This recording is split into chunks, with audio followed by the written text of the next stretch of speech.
Bonjour, on va parler aujourd'hui de la culture et particulièrement de comment se cultiver pas cher et facilement. Alors, la première des questions qu'il y a à se poser, c'est pourquoi se cultiver? Eh bien, la culture, c'est avant tout pour moi deux choses. C'est d'une part le fait que quand tu te cultives, tu vas pouvoir ouvrir tes horizons. Tu imagines quelqu'un qui serait tout le temps au même endroit, qui habiterait dans les 50 mètres autour de sa maison, qui serait tout le temps en train de faire du jardinage seulement et qui ne ferait que ça toute sa vie. Alors bien sûr, les philosophes te diraient qu'on peut être heureux avec ça, mais ils ne connaîtraient qu'une toute petite partie de la réalité. Eh bien l'avantage de la culture, c'est que la culture va te permettre de t'ouvrir, va te permettre de véritablement t'épanouir, de véritablement savoir qu'il existe quelque chose d'autre et de gérer ta vie non pas par rapport à un minuscule point de focalisation, mais par rapport à une vision globale. Moi j'ai l'habitude de dire, comme comparaison, c'est un peu comme si tu sais, tu avais un petit objectif d'une caméra et que tu le mettes dans le fond d'un tube. Eh bien, quand on n'est pas cultivé, on est dans le fond du tube et on voit très petit. On voit un tout petit peu, on voit juste ce que nous présente le fond du tube, le bout du tube. Et puis au fur et à mesure que tu avances l'objectif dans la caméra, dans le tube, eh bien, tu t'aperçois que ça s'ouvre, quoi. Et puis il y a un moment où ta caméra sort du tube, carrément, ça fait fisheye, carrément, et là tu commences à te rendre compte que, eh bien, de la réalité. C'est ça la culture, c'est un moyen pour toi d'arriver à avoir une ouverture d'esprit et une ouverture de vie. La deuxième raison que je vois dans la culture, et c'est M. de Varjac qui me l'a transmise entre autres, c'est que la culture, l'utilisation des arts entre autres, eh bien, va te permettre de communiquer avec le divin, communiquer avec le supérieur, les niveaux supérieurs. On est tous des humains, on a tous cette tendance, cette envie de vivre, on va dire, quelque chose de sublime, et nos petites vies, nos vies ordinaires ne nous le permettent pas. Et si on commence à se cultiver, si on commence à lire de la littérature, si on commence à regarder des œuvres d'art, à les observer, à les analyser, des photos, écouter de la musique, eh bien on va commencer à devenir quelqu'un de plus subtil, et on va commencer à pouvoir atteindre des sphères qu'on n'aurait pas atteintes avant. Alors, je t'ai toujours dit, pour être honnête, que l'observation de la nature te permet aussi ça, au niveau de la culture. Mais bon, alors voilà, quand tu t'es basé sur le pourquoi se cultiver, eh bien pourquoi parler d'une question de prix? Pourquoi parler de prix et de culture? Eh bien, actuellement, il y a une fausse idée qui consiste à penser que la culture, c'est quelque chose qui n'est pas cher. C'est quelque chose qui est disponible à tous, etc.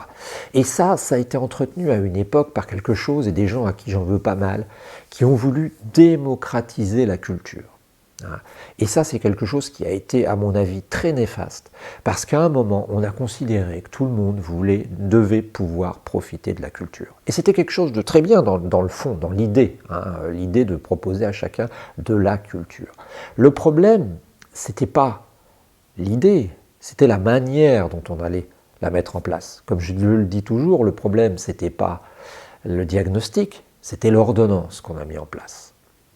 Alors à une époque, à l'époque entre autres de Gaulle, eh bien on a mis en place les maisons de la culture, on a permis de diffuser, dirons-nous, la culture, une certaine culture, et ça c'était bien dans un certain sens. Mais le problème qu'il y a eu, c'est que finalement, eh bien, on a cherché à faire que tout le monde fasse de la culture. Et tout est devenu culture. Tu connais l'histoire de la pissotière de Duchamp, on considère que c'est une œuvre d'art. Tu connais les gars qui vont chier dans des boîtes de conserve pour dire que c'est une œuvre d'art et qui vendent ça. Et comme il y avait en plus deux choses, c'est-à-dire une marchandisation de la culture, une marchandisation, on la vend, et puis aussi c'était un enjeu de pouvoir, eh bien on s'est retrouvé à vouloir faire n'importe quoi. Et c'est comme ça que tu t'es trouvé avec deux types d'expériences que j'appelle traumatiques pour moi, c'est-à-dire le type qui avait juste participé à un stage de théâtre et qui s'imposait dans sa commune ou dans sa circonscription comme le référent culture en théâtre par exemple, qui étaient souvent parfois des types vulgaires qui jouaient ça à la Commedia dell'arte sans subtilité. Et puis aussi, parfois, tu avais des gens qui prenaient une culture populaire tellement populaire que tout était devenu culture, que tout était devenu musique. C'est comme ça qu'on a vu, avec des gaines de fil électrique, des gens soi-disant faire de la musique. Alors on faisait un spectacle et on disait aux parents « Ah ben voilà, on a fait de la culture, on a fait de la musique ». Parce qu'on avait gratté ou qu'on avait fait tourner le tuyau très vite et qu'on s'était aperçu que ça faisait fiou-fiou.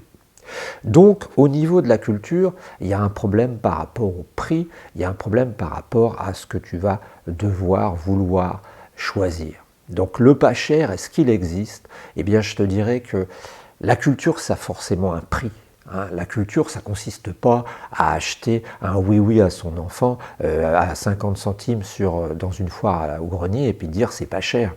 La culture, ça demande du matériel. Si tu fais de la musique, il va te falloir quand même un instrument, il va te falloir quand même un professeur. Si tu fais par exemple de la peinture, il va te falloir un chevalet, il va te falloir des couleurs, il va te falloir une toile, il va te falloir des pinceaux. Donc ça a un minimum. Alors, dans ce cas-là, comment peut-on faire pour faire que ce soit moins cher?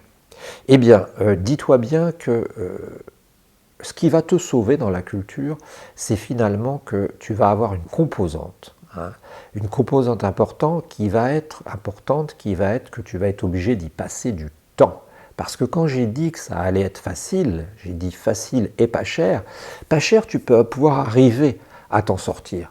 C'est-à-dire pas cher, tu vas pouvoir être aidé, par exemple par l'État. L'État aide quand même pas mal, on a des structures aussi finalement locales qui aident. Donc tu vas pouvoir trouver. Mais il ne faut pas te faire d'illusions. Si tu veux te cultiver, il va falloir quand même dépenser, mais tu vas pouvoir être aidé. Tant que tu ne fais pas des masterclass de violon à 500 € le quart d'heure, tu vas pouvoir faire ça. Et au contraire, je te dirais même qu'étant donné qu'il y en a peu qui se cultivent réellement, tu vas profiter des aides, toi, si tu es quelqu'un qui demande et fait montre de ton envie de culture. Et ça va être très important. Donc si tu veux te cultiver, eh bien tu peux être aidé par l'État, aidé par les collectivités locales. Tu peux même te faire prêter des instruments. Si tu veux faire de la peinture, tu vas investir un petit peu. À un moment où les gens investissent, on va dire, des dizaines, des centaines d'euros dans des téléphones portables, tu peux bien investir 100 € dans une location pour un instrument pendant un an, ou alors pour, on va dire, acheter des pinceaux, etc. Et la bonne nouvelle de ça, et qu'il faut bien comprendre, c'est que quand tu vas avoir le matériel, quand tu vas avoir préparé ton budget, quand tu vas avoir ce qu'il faut, eh bien tu n'auras plus besoin d'énormément de matériel et d'argent. C'est pour ça que je dis que c'est pas cher, parce que somme toute, avec un budget de 50 à 100 € par an, ce qui n'est pas phénoménal, tu vas pouvoir faire quelque chose. Alors, dans quelle mesure est-ce que ça va être facile? Ça va être facile parce qu'il va te suffire de suivre quelque chose. Il va te suffire de suivre une méthode. Et il va te suffire de passer du temps. Et c'est là le secret de l'histoire. C'est que si tu veux te cultiver, il faut que tu passes du temps. Quand j'ai dit facile, j'ai pas dit que ça allait être quelque chose qui va permettre de progresser sans même faire aucun effort. J'ai dit simplement facile parce que c'est comme quand tu prends ton vélo. Moi, j'ai un ami, il fait du vélo, il adore faire du vélo, il ne se crève pas en vélo, il fait tous les jours 15 km, mais il fait sur du plat quand il fait beau, les jours où il fait beau, et il fait son vélo. On ne va pas te demander d'être comme un malade, mais il va falloir que tu investisses du temps. Et le temps, c'est très important, parce que la culture, je te l'ai dit, c'est quelque chose de sérieux, c'est quelque chose qui est consistant. Hein, si tu veux te cultiver, par exemple, en matière de livres, tu vas aller à la bibliothèque. Voilà un exemple qui ne va pas te coûter cher. Hein, tu peux acheter les livres qui te plaisent. Hein, si tu veux garder 84 pour toi, si tu veux garder l'étranger pour toi, si tu veux garder, tu peux. Mais tu peux aller à la bibliothèque, ça ne va rien te coûter. Mais par contre, tu vas utiliser du temps. Et ce temps, eh bien, ça va être important. Ça ne va pas être difficile, mais ça va être important. Et c'est ça qu'il faut que tu comprennes bien, c'est que si tu veux te cultiver pas cher, je t'ai déjà donné les solutions, te faire aider, etc., aller dans des associations locales, garder de la qualité, hein. Et puis surtout ce qu'il va falloir que tu fasses, eh bien c'est que tu t'investisses en temps. Et ça ne va pas être si difficile que ça, mais ça va demander de la régularité, sur non seulement des semaines, mais des mois et des années et toute une vie.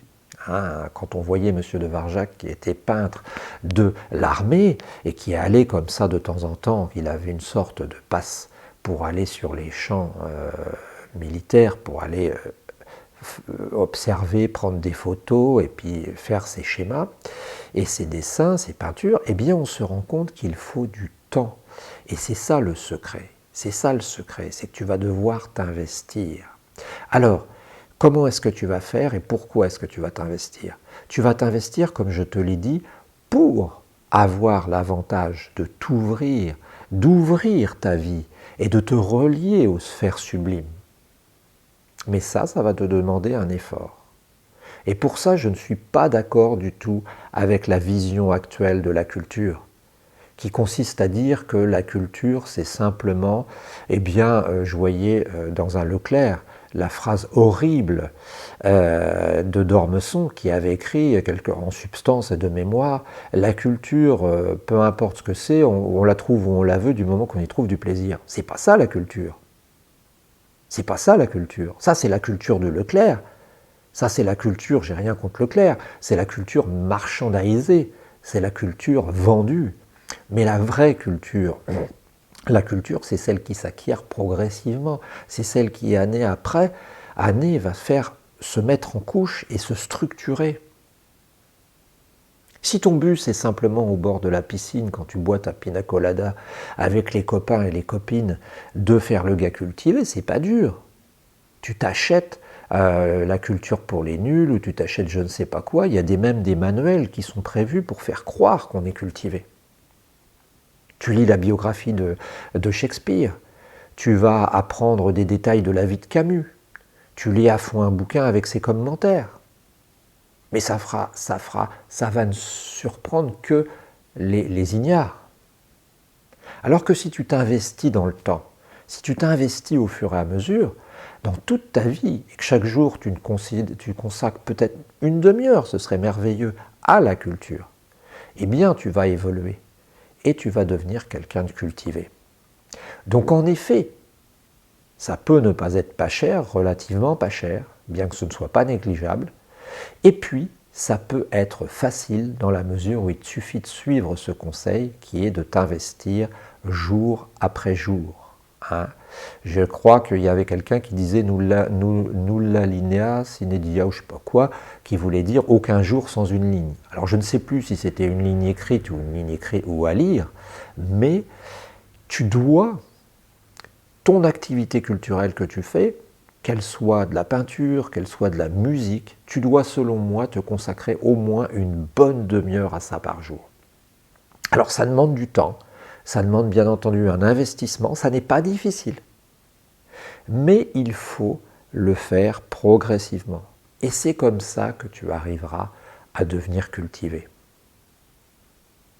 Parce que moi j'ai trop vu, franchement, des gens par exemple qui apprenaient le piano, qui se débrouillaient pas mal, mais dont le seul but du prof, c'était de faire avancer assez rapidement pour avoir l'impression que le gars joue du piano comme ça. Et par exemple, eh bien, quand les parents l'écoutaient, eh bien, ils se disaient « Oh ouais, il a drôlement progressé avec la prof ». Seulement que ce qu'ils ne savaient pas, c'est que le prof, il était avant tout intéressé de vendre ses heures de piano, mais pas de faire que l'élève progresse à long terme. Et au bout de 5 ans, 3 ans, 2 ans, le type s'est arrêté. Pourquoi? Parce qu'on n'avait pas pris les choses à la base. On n'avait pas fait de solfège de base et on n'avait pas mis les cadres au bon endroit. Pareil pour la culture concernant les arts plastiques. C'est facile de donner des cours de dessin ou de peinture. Les gens vont commencer à dire « Ah ouais, j'ai dessiné ça ». Et puis ils vont vous dire la chose qui tue, ils vont vous dire « Mais toi, tu aimes ou pas ? Moi, j'aime ». Il ne s'agit pas d'aimer, il s'agit d'abord dans la culture d'acquérir une sorte de connaissance, une sorte de savoir-faire pour pouvoir après s'exprimer.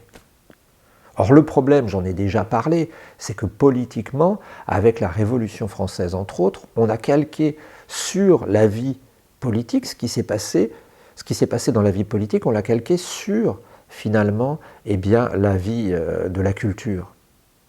Mais c'est pas ça. La culture, c'est une discipline à part entière. Et donc le seul secret, c'est que tu peux te cultiver à pas cher, tu peux te cultiver facilement, mais pour cela, il faut suivre la voie académique qui consiste à travailler tous les jours avec un bon support et un bon prof. Alors existe-t-il encore de bons supports ou de bons profs à l'heure actuelle, entre autres en matière d'art plastique, de peinture à l'huile par exemple? J'en doute. J'en doute. On est tombé dans un peu du n'importe quoi. On est tombé dans la culture de l'ordinateur, on est tombé dans la culture de l'acrylique, on est tombé dans la culture de la bombe, du tag, tu sais. Et ça, c'est pas des cultures, ça. C'est des moyens d'expression souvent assez pauvres. Voilà, j'ai mis les pieds dans le plat, ça va pas te plaire peut-être, peut-être que tu vas me dire que toi, quand tu entends n'importe quelle gamine sur la radio FM qui couine avec une musique derrière et puis un clip où elle a des jeunes gens bronzés sur le bord de la piscine, eh bien ça te plaît, mais c'est pas ça la culture. Si tu as compris la culture, tu vas comprendre ce que c'est que de se cultiver et tu verras, comme je te le dis, que c'est ni très cher, ni très difficile. Ça demande seulement de la méthode, d'avoir de bons professeurs et d'y consacrer du temps. Voilà, eh bien, réagis et donne-moi ta manière de voir parce que ça m'intéresse beaucoup, beaucoup, beaucoup. Et on se retrouve demain parce que c'est chaque jour un sujet.